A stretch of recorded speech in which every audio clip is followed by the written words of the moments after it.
Mesmo os traders das salas de mercado podem exercer ou interagir com o mercado a partir dos seus ambientes pessoais. Dessa forma, aparentemente, o trading não exige qualquer tipo de adaptação na forma de pensar. Até certa medida, já conhece muitas das características psicológicas acerca da natureza do trading. Mas ter conhecimento ou compreender um princípio, ponto de vista ou ideia não é necessariamente a mesma coisa que aceitar ou convencer-se deles. Quando algo é aceite, deixa de estar em conflito com o nosso ambiente mental. Quando acreditamos em alguma coisa, agimos na convicção de que algo está naturalmente associado a quem somos, sem resistir ou fazer esforço adicional. Ao existir um conflito no nosso ambiente mental, existe em igual medida uma falta de aceitação. Por conseguinte, não é difícil compreender por que é que tão poucas pessoas têm sucesso como traders. As pessoas simplesmente não fazem o trabalho mental necessário para pacificar os muitos conflitos que existem entre aquilo que já aprenderam e em que acreditam e o modo como esses conhecimentos contradizem e funcionam como resistência à implementação dos vários princípios necessários para o sucesso de um trader. Entrar num estado mental sem restrições, que seja ideal para o trading e tirar daí proveito, requer que esses conflitos estejam completamente resolvidos. A característica mais elementar do mercado: capacidade de se comportar numa combinação quase infinita de formas. O mercado pode fazer praticamente tudo em qualquer momento. Isso parece óbvio, especialmente para alguém que tenha conhecido um mercado com grande volatilidade num dado momento. O problema é que todos nós temos a tendência para tomar essa característica como um dado adquirido, e daí cometermos repetidamente os erros de trading mais básicos. O fato é que se os traders realmente acreditassem que tudo podia acontecer em qualquer momento, haveria consideravelmente menos perdedores e mais ganhadores consistentes. Como é que sabemos que praticamente tudo pode acontecer? É fácil. Tudo o que temos de fazer é dissecar o mercado nas suas componentes mais básicas e perceber como estas operam. A componente mais básica de qualquer mercado são os seus traders. Os traders individuais funcionam como uma força que pressiona os preços, fazendo-os movimentar para cima ou para baixo mediante as suas ofertas.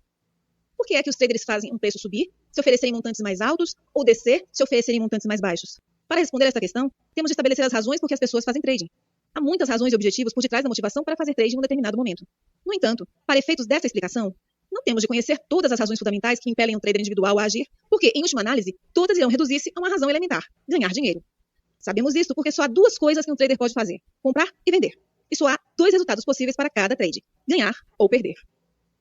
Por conseguinte, podemos afirmar que, independentemente das razões por que alguém faz trading, a principal é que todos estão à procura do mesmo resultado: mais-valias. E só há duas formas de criar esses ganhos: comprando em baixa e vendendo em alta, ou vendendo em alta tendo comprado em baixa.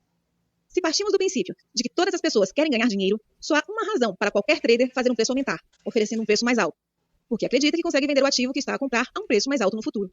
O mesmo é verdade para o trader que está disposto a vender um ativo a um preço inferior à última cotação e oferece um preço abaixo do mercado, garantindo a venda. Ele faz isso porque acredita que pode voltar a comprar no momento futuro a um preço ainda mais baixo. Se olharmos para o comportamento do mercado como dependente do movimento dos preços, e se o movimento dos preços depender dos traders e das suas ofertas, então podemos dizer que todos os movimentos de preços, comportamento do mercado, estão associados a expectativas que os traders têm relativamente ao futuro. Para ser mais específico, todos os movimentos de preços dependem daquilo que os traders individualmente acreditam sobre o que está caro e o que está barato num dado momento. A dinâmica subjacente ao comportamento do mercado é bastante simples. Só existem três forças principais em qualquer mercado: os traders que acreditam que o preço está baixo, os traders que acreditam que o preço está alto e os traders que estão a observar à espera de decidirem se o preço está alto ou baixo. Tecnicamente, o terceiro grupo constitui uma força potencial. As razões que sustentam a convicção de um trader de que algo está caro ou barato são normalmente irrelevantes, porque a maioria das pessoas que fazem trading agem de uma maneira indisciplinada, desorganizada, fortuita e aleatória. Assim, as suas razões não contribuem em nada para alguém ter um melhor entendimento sobre o que se está a passar num dado momento. Mas compreender o que se passa não é difícil, se lembrar de que todos os movimentos de preços, ou a falta deles, decorrem do equilíbrio ou desequilíbrio entre duas forças principais: os traders que acreditam que o preço vai subir e os traders que acreditam que o preço vai descer. Se houver equilíbrio entre os dois grupos, os preços irão estagnar, pois cada lado irá absorver a força das ações do outro lado. Se houver um desequilíbrio, os preços irão movimentar-se na direção da força maior, ou dos traders que tiveram convicções mais fortes quanto à direção que o preço vai tomar. Gostaria agora que pensasse no que pode impedir que tudo possa acontecer num dado momento no mercado, a não ser os limites impostos pelos próprios supervisores. Não há nada que impeça o preço de uma ação subir ou descer, tanto quanto a vontade de um qualquer trader do mundo, agindo ele, claro, nesse sentido. Assim, a amplitude do comportamento do mercado só é limitada pelas convicções mais extremas, para cima ou para baixo, de qualquer interveniente no mercado. Penso que as implicações são evidentes. É possível haver uma ampla diversidade de movimento no mercado, num determinado momento, tornando praticamente tudo possível. Quando olhamos para o mercado deste ponto de vista, entendemos por que é que um trader que exprime a sua convicção sobre o futuro se torna uma variável de mercado. A um nível individual, isso significa que só é preciso outro trader, em qualquer lugar do mundo, para contrariar o efeito positivo ou negativo da sua posição. Dito de outra maneira, só é preciso um trader para anular o que o outro trader acreditava estar caro ou barato. É só isso. Só um. Eis um exemplo. Há alguns anos, um trader pediu minha ajuda. Era um excelente analista de mercado, de fato um dos melhores que conhecia. Mas, após alguns anos de maus resultados em que perdeu todo o seu dinheiro e o de outras pessoas, estava finalmente prestes a admitir que, como trader, deixava muito a desejar. Depois de falar um pouco com ele, detectei que alguns obstáculos psicológicos graves o impediam de ter sucesso.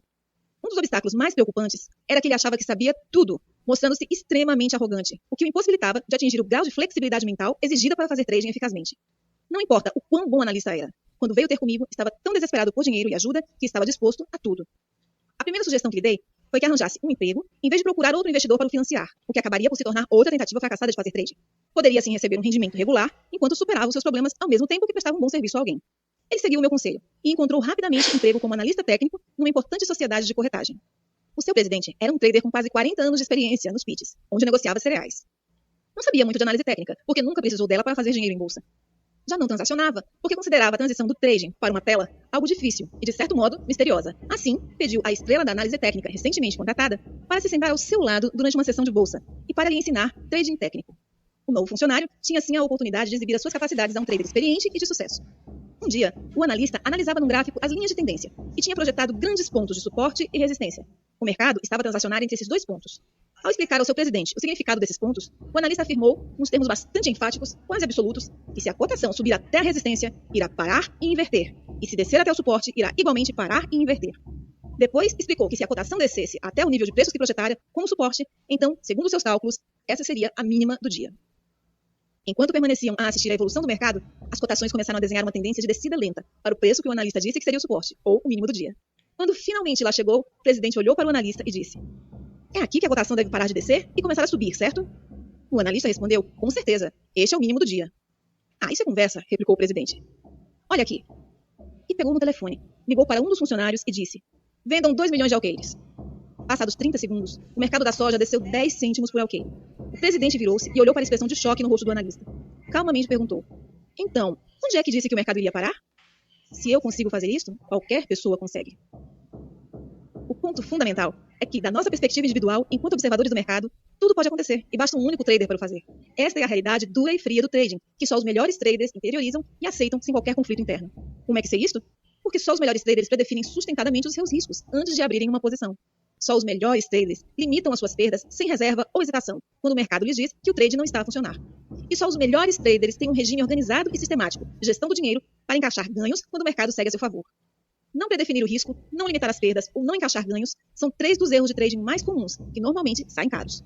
Só os melhores traders eliminaram estes erros do seu trading.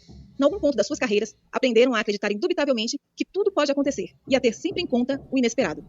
Lembre-se que só há 2 forças que fazem os preços de um ativo moverem-se: os traders que acreditam que esse ativo vai valorizar e os traders que acreditam que esse ativo vai desvalorizar. Num dado momento, vamos descobrir quem é que tem a convicção mais forte, ao comparar o mercado nesse momento com o momento anterior. Se houver um padrão reconhecível, esse padrão pode repetir-se, dando-nos um sinal da direção para onde se dirige o mercado. E isso é algo que sabemos. Mas também há muito que não sabemos e que nunca iremos saber, a menos que aprendamos a ler mentes. Por exemplo, sabemos quantos traders estão a observar ou prestes a entrar? Sabemos quantos deles querem comprar e quantos querem vender ou quantas ações querem comprar ou vender? Então, e os que já abriram as suas posições ao longo do dia? Quantos deles vão mudar de opinião e fechá-las? Quanto tempo ficaram fora do mercado? E quando regressarem ao mercado, qual será o sentido das suas apostas? Estas são variáveis constantes, intermináveis, desconhecidas, escondidas, que estão permanentemente presentes em todos os mercados, sempre. Os melhores traders não se escondem dessas variáveis fingindo que não existem e nem tentam analisá-las intelectualmente ou arranjar uma explicação racional através da análise técnica. Muito pelo contrário, os melhores traders contam com estas variáveis, incluindo-as como elementos essenciais no seu processo de tomada de decisão. Para o trader comum, apenas o oposto é verdade. Está no trading com a perspectiva de que o que não consegue ver, ouvir ou sentir não existe. Que outra explicação poderia justificar o seu comportamento? Se acreditasse mesmo na existência de todas essas variáveis escondidas com potencial para pressionarem os preços num dado sentido, então também teria que acreditar que cada posição tem um resultado incerto. E se cada posição tem de fato um resultado incerto, então como é que poderia justificar ou convencer-se a si próprio a não predefinir o seu risco, a não reduzir as suas perdas ou não ter uma forma sistemática de encaixar ganhos? Dadas as circunstâncias, não aderir a estes 3 princípios fundamentais é o equivalente a cometer suicídio financeiro e emocional. Como a maioria dos traders não adere a estes princípios, devemos considerar que a sua principal motivação para fazer trading é destruir-se a si mesmo? É certamente possível, mas penso que a porcentagem de traders que querem de forma consciente livrar-se do seu dinheiro ou magoar-se a si mesmo é extremamente reduzida. Então, se o suicídio financeiro não é a razão predominante, o que pode impedir alguém de fazer algo que faz todo sentido? A resposta é muito simples.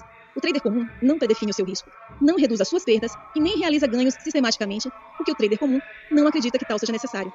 A única razão por que acredita que não é necessário é que acha que já sabe o que vai acontecer a seguir, com base naquilo que observa estar a acontecer agora. Se já sabe, então não há realmente qualquer razão para aderir a estes princípios. Acreditar, partir do princípio, ou pensar que sabe, será a causa de praticamente todos os erros de trading que pode cometer, com exceção daqueles que são resultado de não acreditar que merece o dinheiro. As nossas convicções quanto ao que é verdadeiro e real são forças internas muito poderosas. Controlam todos os aspectos da forma como interagimos com os mercados, desde as nossas percepções, interpretações, decisões, ações, expectativas e pressentimentos sobre os resultados. É extremamente difícil agir no sentido oposto daquilo que acreditamos. Em alguns casos, pode mesmo ser impossível. O trader comum não compreende que precisa de um mecanismo interno, sob a forma de convicções poderosas, que o obriguem a percepcionar o mercado em toda a sua dimensão, com grandes graus de lucidez, e o obriguem a agir adequadamente, dadas as condições psicológicas e a natureza do movimento dos preços. A convicção mais eficaz e funcional que pode adquirir quanto ao trading é que tudo pode acontecer. Para além do fato de ser a verdade, irá funcionar como fundamento sólido para a construção de todas as outras convicções e atitudes que precisa para ser um trader bem-sucedido. Sem essa convicção, a sua mente irá automaticamente fazê-lo hesitar, bloquear, ou arranjar uma explicação racional para qualquer sinal que indique que o mercado vai evoluir no sentido contrário ao que pretende. Pelo contrário, se acreditar que tudo é possível, então não há nada para a sua mente rejeitar. Como tudo inclui tudo mesmo, a sua convicção irá funcionar como uma força que expande a sua percepção do mercado e vai permitir-lhe aperceber-se dos sinais que podem ter estado invisíveis para ele em outras circunstâncias.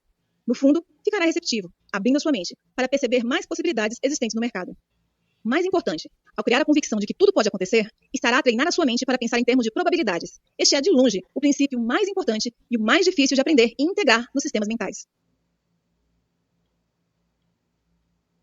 Trading the Zone, de Mark Douglas. Capítulo 7. A essência do trader, pensar em termos de probabilidades. O que significa exatamente pensar em termos de probabilidades e por que isso é tão importante para o sucesso sustentado de um trader? Se reparar bem na última frase, verificará que eu fiz os ganhos sustentados depender de probabilidades. Parece uma contradição. Como é que alguém pode obter resultados sustentados de um acontecimento com um desfecho incerto? Para responder a esta questão, tudo o que temos de fazer é olhar para a indústria do jogo.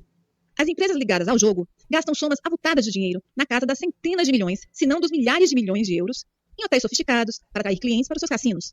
Se já esteve em Las Vegas ou em Macau, sabe exatamente do que estou a falar. As empresas de jogos são exatamente como as outras empresas, na medida em que têm de justificar a um conselho de administração e, em última análise, aos seus acionistas, como distribuem os seus recursos. Como é que acha que justificam gastar tanto dinheiro em hotéis luxuosos e cassinos, cuja função principal é gerar lucros de um acontecimento que tem um desfecho puramente aleatório? Primeiro paradoxo: desfecho aleatório, resultados sustentados. Ora, aqui está um paradoxo interessante. Os cassinos geram lucros sustentadamente, dia após dia e ano após ano, promovendo um acontecimento que tem um desfecho puramente aleatório. Simultaneamente, a maioria dos traders acredita que o comportamento do mercado não conduz a desfechos aleatórios, embora não consigam gerar lucros sustentados com tanta facilidade. Não deveria um desfecho não aleatório produzir resultados sustentados e um desfecho aleatório produzir resultados não sustentados? Aquilo que os proprietários dos cassinos, os jogadores experientes e os melhores traders percebem é que os acontecimentos que têm desfechos aleatórios podem produzir resultados sustentados se as probabilidades jogarem a seu favor e a sua dimensão for suficientemente grande. O trader menos experiente não consegue perceber isso, ao contrário dos melhores traders, que encaram o trading como uma loteria, semelhante à forma como os cassinos e jogadores profissionais encaram o jogo. Olhemos, por exemplo, para o Blackjack. No Blackjack, os cassinos têm aproximadamente uma vantagem de 4,5% sobre o jogador, com base nas regras do jogo aceitas pelos jogadores. Isso significa que, no universo de todos os jogadores, o cassino irá gerar lucros líquidos de 4,5 cêntimos para cada euro apostado no jogo. Esta média de 4,5 cêntimos tem em conta todos os jogadores, os que perderam muito e todos os outros. Ao fim de um dia, uma semana, um mês ou um ano, o cassino arrecada sempre para si aproximadamente 4,5% do valor total jogado. Estes 4,5% podem não parecer muito, mas suponhamos que este jogo movimenta um total de 100 milhões de euros em todas as mesas de blackjack ao longo de um ano. O cassino terá um lucro de 4,5 milhões. O que os proprietários dos cassinos e os jogadores profissionais compreendem sobre a natureza das probabilidades é que cada rodada individual é estatisticamente independente de todas as outras. Isso significa que cada rodada individual é um acontecimento único, em que o desfecho é aleatório em relação à última e à próxima rodada. Se pensarmos em cada rodada individualmente, haverá uma distribuição aleatória e imprevisível entre as rodadas vencedoras e as perdedoras. Mas, numa base coletiva, acontece o contrário. Com um número de rodadas suficientemente grande, irão emergir padrões que produzem um desfecho consistente, previsível e estatisticamente fiável. O que torna tão difícil pensar em termos de probabilidades é a existência de dois níveis de pensamento sobrepostos que se parecem contradizer. Chamemos ao primeiro o nível micro. A este nível, temos que acreditar na incerteza e na imprevisibilidade do desfecho de cada rodada individual. Conhecemos a verdade desta incerteza porque há sempre um número de variáveis desconhecidas que afetam a regularidade do baralho de cartas usado para cada nova rodada. Por exemplo, não podemos saber antecipadamente como os outros participantes vão decidir jogar, uma vez que podem aceitar ou recusar as cartas adicionais. Quaisquer variáveis que influenciem a regularidade do baralho e que não sejam controladas ou conhecidas antecipadamente irão tornar o desfecho de qualquer rodada particular incerto e aleatório, estatisticamente independente. O segundo nível é o macro. Neste nível, temos de acreditar que o desfecho após uma série de rodadas é relativamente certo e previsível. O grau de certeza baseia-se nas variáveis fixas ou constantes, que são conhecidas antecipadamente e especificamente concebidas para beneficiar um lado ou outro. As variáveis constantes a que me refiro são as regras do jogo. Assim, muito embora não seja possível saber antecipadamente a sequência de vitórias e derrotas, podemos estar relativamente certos de que, se forem jogadas rodadas suficientes, o lado para quem tenda a vantagem vai acabar com mais vitórias do que derrotas. O grau de certeza depende do modelo inicial patente nas regras do jogo. É a capacidade de acreditar na imprevisibilidade do jogo ao nível micro e, simultaneamente, acreditar na previsibilidade do jogo ao nível macro que torna o cassino e o jogador profissional eficazes e bem-sucedidos naquilo que fazem. A sua convicção quanto à singularidade de cada rodada impede-os de se envolverem no esforço inútil de tentar prever o desfecho de cada rodada individual. Atendem e aceitam completamente o fato de que não sabem o que vai acontecer a seguir. Mais importante, não precisam de o saber para ganhar dinheiro consistentemente. Como não tem que saber o que vai acontecer a seguir, não atribuem qualquer significado especial a cada rodada individual, a cada volta da roleta ou a cada lançamento de dados. Por outras palavras, não ficam expectantes com o que vai acontecer, nem pressionam os seus egos para terem de estar certos. Como resultado, é mais fácil concentrarem-se em manter as probabilidades a seu favor e jogar sem erros, o que por sua vez os torna menos suscetíveis de cometerem erros que podem sair caros. Descontraem porque apenas se empenham em deixarem as suas probabilidades esgotarem-se, sabendo que os seus modelos forem bons e a dimensão grande o suficiente, então irão sair vencedores no final. Os melhores traders usam a mesma estratégia de pensamento. Não só isso funciona em seu benefício, mas a dinâmica elementar, que suporta a necessidade de tal estratégia, é exatamente a mesma no trading e no jogo. Uma simples comparação entre as duas irá demonstrá-lo muito claramente. Primeiro, o trader, o jogador e o cassino estão todos a lidar com variáveis conhecidas e desconhecidas, que influenciam o desfecho de cada posição ou jogo. No jogo, as variáveis conhecidas são as regras do jogo. No trading, as variáveis conhecidas, da perspectiva de cada trader individual, são os resultados da sua análise de mercado. A análise de mercado encontra padrões comportamentais nas ações coletivas de todos os que participam de um determinado mercado. Sabemos que as pessoas irão agir do mesmo modo em condições e circunstâncias semelhantes, repetidamente, produzindo padrões de comportamento observáveis e mensuráveis. Similarmente, grupos de pessoas a interagir uns com os outros, dia após dia, semana após semana, também produzem padrões comportamentais que se repetem. Estes padrões comportamentais coletivos podem ser descobertos e subsequentemente identificados usando ferramentas analíticas, como as linhas de tendência ou os osciladores, por exemplo, que estão disponíveis para qualquer trader. Cada ferramenta analítica recorre a um conjunto de critérios para definir os limites de cada padrão comportamental identificado. O conjunto de critérios e os limites identificados são as variáveis de mercado conhecidas pelo trader. Estão para o trader individual, como as regras do jogo estão para o cassino e para o jogador. Quero com isso dizer que as ferramentas analíticas do trader são as variáveis conhecidas, que determinam as probabilidades de sucesso de qualquer trade específico, do mesmo modo que as regras do jogo determinam as probabilidades de sucesso a favor do cassino. Segundo, sabemos que no jogo, algumas variáveis desconhecidas influenciam o desfecho de cada jogo. No Blackjack, desconhece-se a ordem do baralho, o modo como os jogadores escolhem jogar na sua vez. No Craps, é o modo como os dados são lançados. E na roleta, é a força aplicada para fazer girar a roda. Todas essas variáveis desconhecidas influenciam o desfecho de cada acontecimento individual, de tal forma que faz com que cada acontecimento seja estatisticamente independente de qualquer outro, criando assim uma distribuição aleatória entre vitórias e derrotas. O trading também envolve um conjunto de variáveis desconhecidas, que influenciam o desfecho de qualquer padrão comportamental específico que um trader pode identificar como a sua oportunidade de entrar. No trading, as variáveis desconhecidas são todos os outros traders que podem entrar no mercado para realizar ou fechar uma posição. Cada posição contribui para a evolução do mercado num dado momento, o que significa que cada trader, agindo com base no que pensa estar caro ou barato, contribui para o padrão de comportamento coletivo que é exibido naquele momento. Se for possível identificar um padrão, e se as variáveis usadas para definir aquele padrão corresponderem à definição de um sinal positivo para um trader em particular, então podemos dizer que o mercado está a oferecer ao trader uma oportunidade para comprar em baixa ou vender em alta. Suponhamos que o trader agarra a oportunidade e realiza o trade. Que fatores irão determinar se o mercado evolui na sua direção ou contra ele? A resposta é o comportamento dos outros traders. No momento em que abre uma posição, e enquanto se mantiver nela, outros traders estarão a participar naquele mercado. Estarão a agir igualmente com base no que acreditam estar caro ou barato.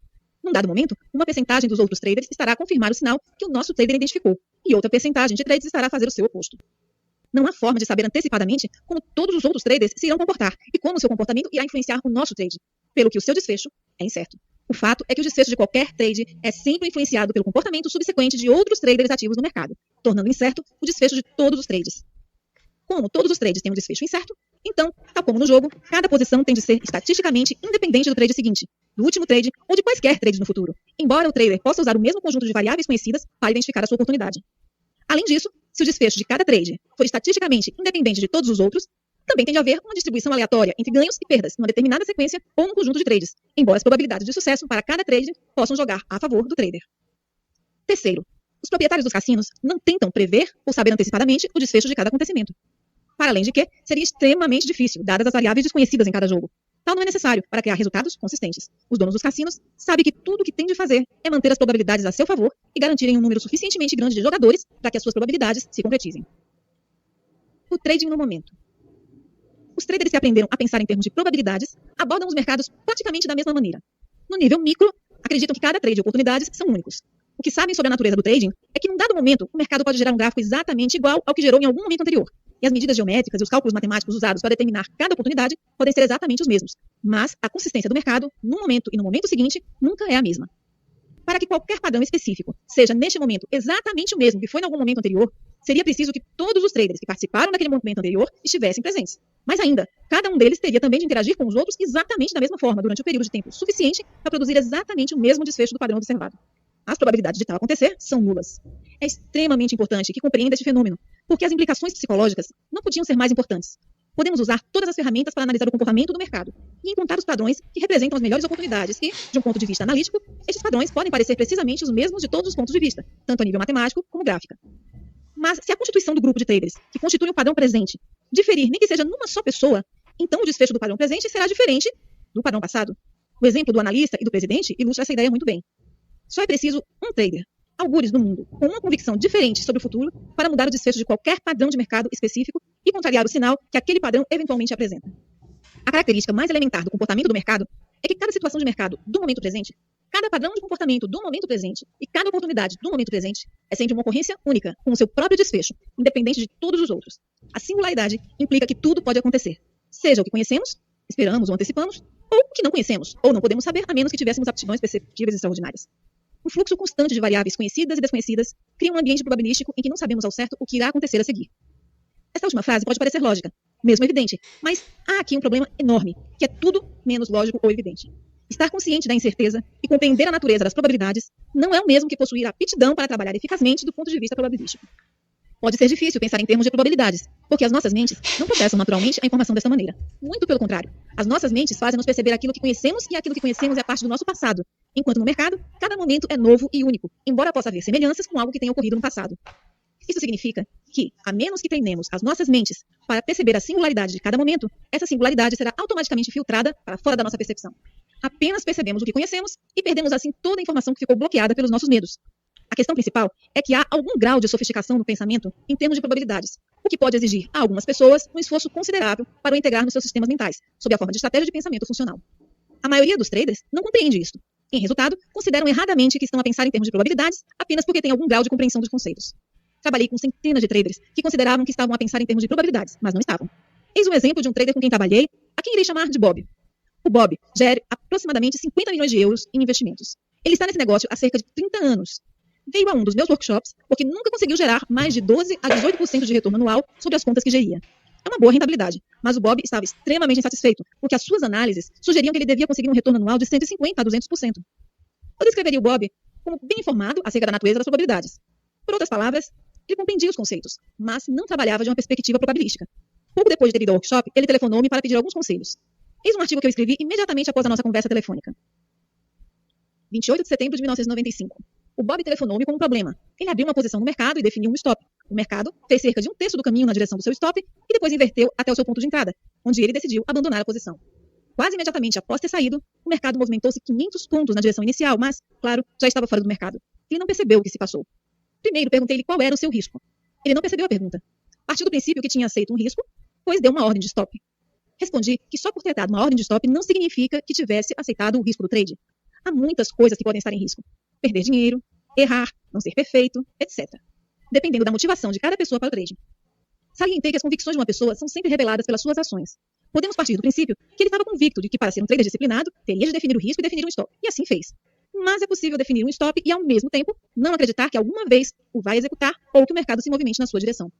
Pelo modo como descreveu a situação, pareceu-me que tinha sido exatamente isso que lhe tinha acontecido. Quando realizou o trade, não acreditava que o seu stop ia ser atingido, nem que o mercado iria na sua direção. De fato, estava tão inflexível quanto a isto, que quando o mercado regressou ao seu ponto de entrada, ele fechou a posição para punir o mercado com uma atitude de "vou mostrar-te quem é que manda". Depois de ele ter chamado a atenção para isso, ele disse que esta foi exatamente a atitude que teve quando fechou a posição. Disse que tinha estado à espera desse trade durante semanas, e quando o mercado finalmente o permitiu, ele pensou que iria imediatamente inverter. Respondi, lembrando-o que devia olhar para essa experiência como reveladora do caminho para algo que ele tem de aprender. Um pré-requisito para pensar em termos de probabilidades é aceitar o risco, porque se assim não for, não iremos enfrentar a hipótese de não o aceitar, se e quando ele se concretizar. Quando tiver treinado a sua mente para pensar em probabilidades, significa que aceitou completamente todas as hipóteses, sem resistência ou conflito interno. e que se esforça para ter em conta as forças desconhecidas. Pensar deste modo é praticamente impossível, a menos que tenha feito o trabalho mental necessário para deixar de pensar na necessidade de saber o que vai acontecer a seguir ou na necessidade de acertar em cada trade. De fato, o grau com que pensa que sabe, parte do princípio que sabe ou de alguma maneira acredita que sabe o que vai acontecer a seguir, é equivalente ao seu grau de fracasso como trader. Os traders que aprenderam a pensar em termos de probabilidades estão confiantes no seu sucesso, porque empenham-se em agarrar cada trade que corresponda à oportunidade que identificam. Não selecionam cuidadosamente as oportunidades, pois partem do princípio ou acreditam que vão funcionar. Nem evitam as oportunidades, que seja por que razão for, partem do princípio ou acreditam que não irão funcionar. Se o fizessem, estariam a contrariar a sua convicção de que a situação do momento presente é sempre única, criando uma distribuição aleatória entre ganhos e perdas. Aprenderam arduamente que não sabem antecipadamente quais as oportunidades que irão funcionar e quais as que não irão. Deixam então de tentar prever desfechos e descobrem que ao agarrar todas as oportunidades estão a aumentar o volume dos seus trades, o que, por sua vez, aumenta a probabilidade de terem um desfecho favorável, tal como nos cassinos. Por outro lado, por que pensa que os traders que não são bem-sucedidos são obcecados com a análise de mercado? Eles anseiam pela sensação de certeza e segurança que a análise lhes parece dar. Embora poucos o admitam, a verdade é que o trader comum quer acertar em todos os trades. Tenta desesperadamente criar certezas onde ela simplesmente não existe. A ironia é que se ele aceitasse completamente o fato de que a certeza não existe, iria criar a certeza porque anseia. Iria ter a certeza de que a certeza não existe. Quando se aceita a incerteza de cada posição e a singularidade de cada momento, termina nossa frustração com o trading. Além disso, deixamos de estar vulneráveis aos erros que reduzem a nossa capacidade de sermos consistentes e destroem a nossa autoconfiança. Por exemplo, não definir o risco antes de abrir uma posição é de longe o mais comum de todos os erros de trading. Considerando o fato de que tudo pode acontecer, não faria sentido determinar como o mercado tem de estar, antes de executar um trade, para saber se a sua oportunidade está a funcionar ou não. Assim, por que o trader comum não decide fazê-lo ou fazê-lo sempre? Já dei a resposta no capítulo anterior, mas há mais a dizer sobre isto e também há uma lógica complicada envolvida. No entanto, a resposta é simples. O trader comum não predefine o risco ao abrir uma posição porque acredita não ser necessário. E acha que não é necessário porque acredita que sabe o que vai acontecer a seguir.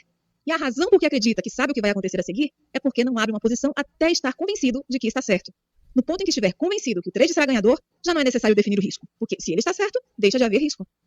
Os traders comuns fazem o exercício de se convencerem que estão certos antes de abrirem uma posição, porque a alternativa, estar errado, é simplesmente inaceitável. Lembre-se que as nossas mentes estão programadas para associar. Em resultado disso, estar errado em qualquer trade específico pode estar associado a qualquer outra experiência na vida de um trader em que tenha errado. A implicação é que qualquer trade pode facilmente lançá-lo para a angústia acumulada de todas as vezes em que ele já esteve errado ao longo da sua vida. Dada a enorme acumulação de energia negativa por resolver que existe na maioria das pessoas a envolver o significado de estar errado, é fácil perceber por que é que cada trade pode literalmente adquirir um significado de uma situação de vida ou de morte. Assim, para o trader comum determinar como o mercado tem de parecer ou soar para lhe dizer que um trade não está a funcionar, iria criar um dilema irreconciliável. Por um lado, ele quer desesperadamente ganhar, e a única forma de ganhar é participando, mas a única forma de participar é se tiver a certeza de que o trade vai ser bom. Por outro lado, se ele definir o risco, está a reunir deliberadamente argumentos que vão negar algo do que já se tinha convencido. Ele estará a contrariar o processo de tomada de decisão que implementou para se convencer a si mesmo que o trade vai funcionar. Se se expusesse às informações contraditórias, tal iria gerar dúvidas sobre a viabilidade do trade. Se se permitir duvidar, é muito improvável que entre. Se não abrir uma posição e esta se revelar ganhadora, ficará numa extrema agonia. Para algumas pessoas, nada magoa mais do que uma oportunidade perdida devido à insegurança. Para o trader comum, a única saída desse dilema psicológico é ignorar o risco e continuar convencido que o trade é bom. Se esta situação lhe parece familiar, pense nisto. Quando se está a convencer a si mesmo que está certo, o que está a dizer a si próprio? Eu sei quem está neste mercado e quem está prestes a entrar, sei o que pensam. Além disso, conheço a capacidade de cada um para agir e com esta informação sou capaz de determinar como as ações de cada uma dessas pessoas irá afetar o movimento dos preços coletivos daqui a 1 segundo, 1 minuto, 1 hora, 1 dia, 1 semana. Olhando dessa perspectiva, para o processo de se convencer a si mesmo que está certo, parece um pouco absurdo, não é? Para os traders que aprenderam a pensar em termos de probabilidades, não há dilema. Predefinir o risco não levanta problemas a estes traders, porque não fazem trading de uma perspectiva do certo ou errado. Aprenderam que o trading não tem nada a ver com estar certo ou errado. Em resultado, não sentem os riscos do trading da mesma maneira que os traders comuns. Qualquer um dos melhores traders, os que pensam em termos de probabilidades, pode ter tanta energia negativa em torno do significado de estar errado quanto o trader comum. Mas desde que definam legitimamente o trade como um jogo de probabilidades, as suas reações emocionais ao resultado de qualquer trade são equivalentes ao modo como o trader comum se iria sentir ao atirar ao ar uma moeda, pedir cara e sair coroa. Uma previsão incorreta, embora para a maioria das pessoas, errar na previsão de sair cara ou coroa não lhes despertará a dor emocional acumulada por todas as vezes nas suas vidas em que estiveram erradas. Por quê? A maioria das pessoas sabe que o resultado de atirar uma moeda ao ar é puramente aleatório.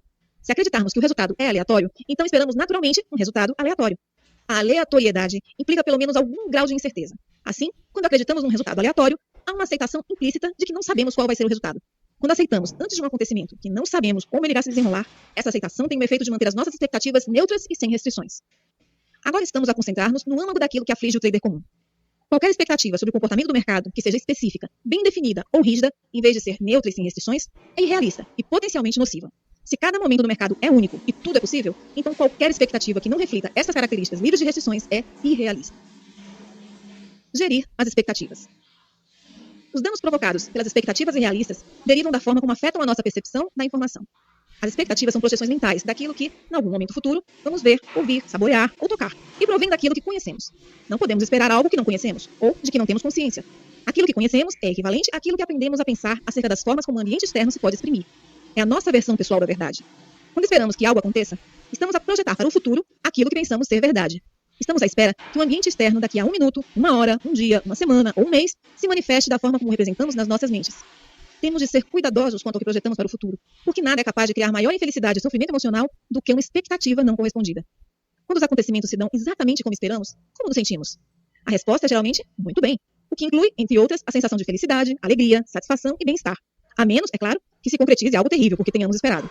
Inversamente, como nos sentimos quando as nossas expectativas não se concretizam? A resposta universal é dor emocional. Todos experimentamos algum grau de ira, ressentimento, desespero, pesar, desilusão, insatisfação ou traição quando o ambiente não se revela exatamente como esperávamos, a menos, é claro, que sejamos surpreendidos por algo que se revele melhor do que imaginamos. É aqui que nos deparamos com problemas. Como as nossas expectativas provêm daquilo que conhecemos, esperamos, naturalmente, que o que pensamos conhecer esteja certo. Assim, já não estamos num estado mental neutro ou aberto, e não é difícil compreender por quê. Se achamos que nos vamos sentir tranquilos, se o mercado se comportar como esperamos, ou sentir ameaçados se fizer o contrário, então não estamos no estado mental neutro ou aberto. Muito pelo contrário, o poder da convicção que alimenta a expectativa fará com que percebamos sinais do mercado de forma a confirmar aquilo que esperamos. Naturalmente, gostamos de nos sentir bem. E os nossos mecanismos de proteção para evitar a dor emocional irão proteger-nos dos sinais de mercado que não confirmam aquilo que esperamos, para evitar que nos sintamos mal. Tal como já indiquei, as nossas mentes estão concebidas para nos ajudar a proteger da dor, tanto física como emocional. Estes mecanismos de proteção para evitar a dor emocional existem tanto ao nível consciente como subconsciente. Por exemplo, se um objeto vem na direção da nossa cabeça, reagimos instintivamente para sair do caminho. Baixar a cabeça não exige um processo consciente de tomada de decisão. Por outro lado, se virmos o objeto e tivermos tempo para pensar, podemos decidir apanhar o objeto, afastá-lo com a mão ou baixar a cabeça. Estes são exemplos de como nos protegemos conscientemente da dor física. A maneira como nos protegemos da dor emocional ou mental funciona da mesma forma, exceto que estamos agora a proteger-nos de informação. Por exemplo, o mercado gera sinais que se vai movimentar numa direção específica. Se houver uma diferença entre aquilo que queremos ou esperamos e aquilo que o mercado se prepara para fazer, então os nossos mecanismos de proteção para evitar a dor emocional entram em ação para compensar as diferenças. Tal como a dor física, este mecanismo opera tanto ao nível consciente como subconsciente. Para nos protegermos de informação potencialmente causadora de dor emocional ao nível consciente, racionalizamos, justificamos, arranjamos desculpas, reunimos informação para neutralizar, ficamos irados ou simplesmente mentimos a nós mesmos. Ao nível subconsciente, o processo para evitar a dor emocional é muito mais sutil e misterioso. A este nível, a mente pode bloquear momentaneamente a nossa capacidade de vislumbrar alternativas. Ora, nessa batalha, os nossos mecanismos de proteção conseguem limitar a visão de alternativas, como se não existissem. Para ilustrar esse fenômeno, recorro a um exemplo já referido. Estamos num trade em que o mercado se movimenta contra nós. De fato, o mercado criou uma tendência na direção oposta àquilo que esperamos. Normalmente, não teríamos problemas em identificar ou perceber este padrão, não fosse o fato de o mercado estar a se movimentar contra nós.